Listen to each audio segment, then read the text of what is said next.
지난 이수 때도 간증자로 선정돼서 그게 희한했는데 이번에도 선정돼서 이게 참 하나님이 진짜 살아계시는구나라는 생각을 좀 가져보게 됩니다. 사기가 아니고 사조 홍성표 목사입니다. 안녕하세요. 지난해 2024년 9월을 시작하면서 예심전도 사관학교에서 선포한 일정에 따라 저희 교회도 9월 1일이 때마침 주일이어서 구원데이로 선포해서 시작해봤습니다. 그때쯤에는 기억에 예심에 올 때마다 대표 목사님도 계속 말씀하시고 또 여기 계신 분들도 또 아닌 교회도 계셨을 것 같긴 한데 전체적인 분위기가 다들 그렇게 준비해 가고 있는 듯한 느낌을 받았어요. 그래서 저도 얼떨결에 섬기는 교회에서 9월부터 광고를 하고 작년에 그렇게 여기에 어떤 스타일에 맞게 구원데이를 하는 것은 처음으로 그렇게 시도해 봤습니다. 저는 소신이나 줏대가 약한 편이라 제가 속해 있는 단체에서 뭘 하는 분위기가 막 이렇게 일어나면 거기에 막 압도당하는 느낌을 받으면서 부담감이 막 생겨요. 그래서 내가 예심에 탈퇴하지 않는 이상 구원데이는 내가 섬기는 교회에서도 꼭 해야 될 것 같다. 이게 안 하면 인간성이 지저분한 사람이 될 것 같다는 생각이 들어서 하기를 시작했습니다. 초청주일은 추수감사주일 11월 17일로 정해서 이렇게 준비를 했는데 한 달 5주 전쯤에 10월 둘째 주일에 성도님들로 하여금 전도 대상자들을 제가 작정서를 만들어서 그렇게 작정하는 시간을 가졌었습니다. 근데 사실 그 전에도 저희 교회가 해마다 상반기는 부활주일에 하반기는 추수감사주일에 이렇게 명분상으로 초청주일을 광고하면서 성도님들께 지인들 데려오십시오라고 말씀을 드린 적이 있었는데 제 자신이 뭐 전도하는 것도 아니었고 그래서 어찌 보면 유명무실하게 그렇게 진행된 세월이었어요. 그 한 10여 년 동안은. 근데 또 가끔 어떤 주일에는 또 많은 분들이 오셔서 정말로 초청주일 같은 분위기가 되고 했지만 체계적인 준비를 하는 그런 그 시간들은 아니었기 때문에 그런 주일이 그렇게 흔치는 않았습니다. 그래서 초청주일로 해놓고도 다른 주일들과 별반 다를 바 없는 그런 참 민망한 그런 결과들을 반복했던 그런 시간들이었어요. 그러다가 지난해 가을에 처음으로 9월 1일에 구원데이를 선포하고 전도 대상자를 작정했는데 지금 교회는 그야말로 딱 가족적인 분위기예요. 저희 교회는 지금. 그런데 느낌이 참 좋았어요. 6분의 성도님들이 11분을 작정해 내셨더라고요. 그래서 이후로 또 2차례 정도 예배 광고 시간에 만화 전도지를 주보 속지로 배부해서 같이 광고 시간에 읽어보고 이 전도지를 주중에 물티슈와 함께 여러분이 작정한 그 지인에게 전해 주십시오 하고 2주 정도 그렇게 시도를 해봤습니다. 그리고 이제 초청주일이 다가오는 11월 들어서는 그 앞에 2주일이 있잖아요. 셋째 주일에 작정한 거니까 2주일 동안에 2회에 걸쳐서 예배 마치고 점심 식사 후에 다 같이 교회 주변에 청소전도 및 피켓전도를 시행해 봤습니다. 그래서 청소전도는 쑥스러움이 많은 어른들이 위주로 하시고 피켓전도는 순수한 어린이들 2명이 그렇게 피켓전도를 했어요. 혹시 사진 보내드려 봤는데 저 피켓전도는 우리 교회에 유일하게 있는 2명의 어린이들이 저렇게 했고요. 그 다음에 또 그 다음 사진 쑥스러움이 계신 어른들은 저렇게 청소전도를 하셨는데 저 사진에서 오른편이네요. 오른편엔 둘째 주일에는 저 돌 의자에 앉아 계신 분은 저희 어머니셔요. 어머니신데 거동이 불편하신데 첫째 주는 그냥 교회 지키고 계시더니 둘째 주일에는 나도 전도 나가야겠다 하면서 피켓 들고 이렇게 돌 의자에 앉아서 저 시간에 잠깐 전도를 하셨습니다. 그래서 한두 분 정도는 교회에 띠 두르는 것이 좀 쑥스럽고 불편해서 그런지 안 두르셨지만 또 할 것은 잘 열심히 성실하게 해주셔서 또 감사했어요.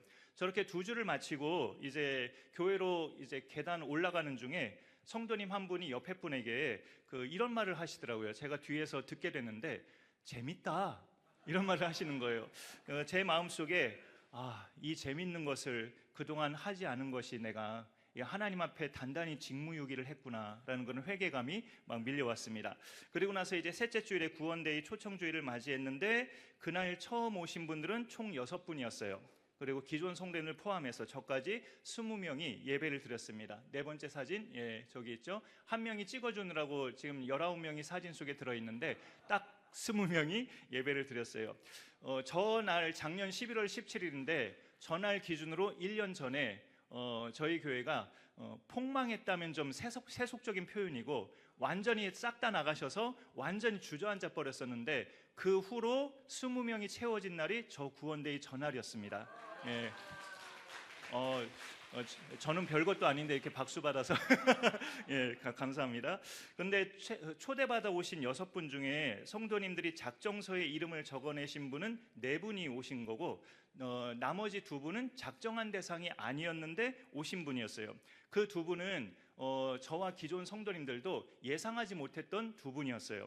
한 분은 그래도 아는 분이었는데 저희 교회 집사님 한 분이 오래전부터 친분 있는 관계였고 스라에 3남매가 있는 분이에요. 그 3남매는 제가 10여 년 전부터 했던 어린이전도 새소식반 놀이터 현장에서 만나서 교회와도 연계돼서 그렇게 교회를 다니던 아이들이었는데 청소년들이 되니까 좀 띄엄띄엄 다니긴 하더라고요. 근데 그 엄마는 끝까지 안 오다가 그 구원데이 전날에 오신 거예요. 그래서 저희 집사님 한 분이 너무 친하니까 이렇게 표현하던데, 야, 네가 웬일이냐 오늘 이렇게 교회를 나오고, 이렇게 물어보니까 그분이 하시는 말씀이 그냥 왠지 이제 나가야 되지 않을까 싶어서 왔다고 이렇게 말씀을 하시더라고요.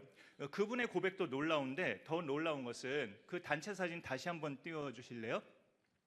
예, 저 단체 사진 중에서 여러분 보시기에 제일 왼쪽인가요? 그 남자 앞줄에 서 계신 남자분, 머리 시원하신 분, 저분이 이렇게 오셨는데 제가 수요일마다 나가는 그 공원 전도, 정자에서 메시지 전할 때 늘 들으셨던 분이시더라고요. 그래서 전날에 스스로 오셨어요. 근데 젊으신 시절에 신앙생활을 잠깐 해봤다가 오랜 세월 안 했는데 그렇게 수요일마다 정자에서 복음 메시지 들을 때 마음에 와닿았었대요. 그래서 내가 만약에 교회를 다닌다면 저 목사님이 있는 교회를 한번 가봐야겠다 해서 전날에 오셨다고 하더라고요. 그런데 우여곡절이 있는데 아내분이 결혼 초에는 오랜 기간 대순진리에 빠졌다가 그 다음엔 또 오랜 기간 여호와의 증인에 빠져서 지금도 아내분이 거기서 왕성한 활동을 하고 계셔요. 그래서 어떻게든 남편도 끌어들이려고 하는 그런 아내분인데, 근데 이분의 생각이 참 순수한 게 뭐냐면, 내가 아내와 함께 해주는 시간을 많이 가지면 내 아내도 우리 집 식구들을 잘 섬기겠지라는 그런 마음으로 대순진리회도 열심히 따라가지고 여호와의 증인에도 많이 참석을 했대요. 픽업도 해드리고 아내분을. 그런데 놀라운 것은 그렇게 대순진리회에 오랜 세월 같이 참석해보고 여호와의 증인에 참석해봐도 그들이 전하는 말이 한 번도 와닿은 적이 없었대요. 마음에 와닿거나 나도 믿어보고 싶다 그런 생각을 단 한 번도 가진 적이 없었는데, 제가 수요일마다 공원 정자에서 예심 메시지 전할 때 그 메시지 들을 때마다 마음에 와닿았었대요. 그게 참 놀라운 그런 하나님의 일하심이죠. 예, 그래서 그 후로 그 초청주일 날부터 11월 넷째 주일, 그 다음에 12월 첫 주 둘째 주일까지 4주 연속 나오셨는데, 그 4주 나오시고 그날 오후에 집에 가셨을 때 아내분에게 발각돼서 그 집안에 제1차 세계대전이 터져버렸어요. 그래가지고 완전히 대판, 그냥 아내분이 막 집안을 난리 피우고 뒤집고 저희 교회 달력 발견되고 초청 자들에게 준 선물 발견되고 해서 막 난리 버거지를 피우셨다고 하더라고요. 그래서 그 후로 지금까지는 휴전 기간이어서 아직 못 나오고 계시는데, 이런 부분이 또 내가 끝까지 하나님께 맡겨야 되는 부분이구나라는 생각을 가져봐요. 그래도 수요일마다 그 오솔길 공원에 그 정자에 바둑 두시는 분들에게 전도 나갈 때마다는 그 자리에 항상 나오셔요. 제가 오는 걸, 저희 부부가 오는 걸 아시고. 그래서 마지막 사진에 보면 그 정자에서 이렇게 제가 예심 메시지로 복음을 전할 때 저 서서 모자 쓰신 분이 바로 그분이세요. 그 파란 옷 입으신 분, 누구보다도 경청해서 계속 잘 듣고 계셔요. 그래서 조금만 더 기다려주세요 목사님, 조금만 더 기다려주세요 목사님 하면서 계속 기다려달라고 말씀은 하고 계시는데, 그래도 감사한 것은 저렇게 수요일마다 정자에 나가면 그 시간에 맞춰서 오셔가지고 그 잠깐에 선포하는 복음 메시지를 저렇게 들어주고 계십니다. 한 차례 제가 이렇게 구원데이를 치르면서 깨달은 것은, 우리가 기도하고 준비하고 행하는 것 같지만 일을 행하시는 분은 하나님이시구나 라는 것을 깨달았고요. 작정했어도 당일에 못 오는 분들도 있었고, 작정한 대상이 아니었는데 오신 분들도 있었어요.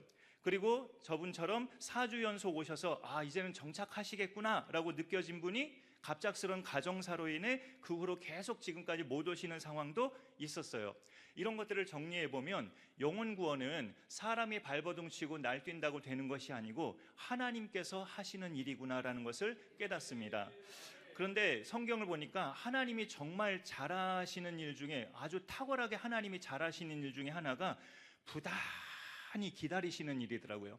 정말 저 한 사람 목사 되기까지, 예시 모기까지 부단히 기다리신 하나님께서 저런 영혼들도 한번 하나님이 시작하셨으니 온전히 열매 맺을 때까지 부단히 기다리시겠구나 하는 생각을 가지면서, 그럼 나도 기다리면서, 기다리는 자는 포기하지 않는다는 뜻이잖아요. 포기하지 않으면서 영혼의 열매를 내가 하나님께 순종해 가면서 맺어가면 되겠구나라는 그런 생각을 가져봤습니다. 그래서 올 상반기도 4월 20일 부활주일에 초청주일로 하겠다고 3월 들어서 2주일 동안 계속 교회에 광고하고 있습니다.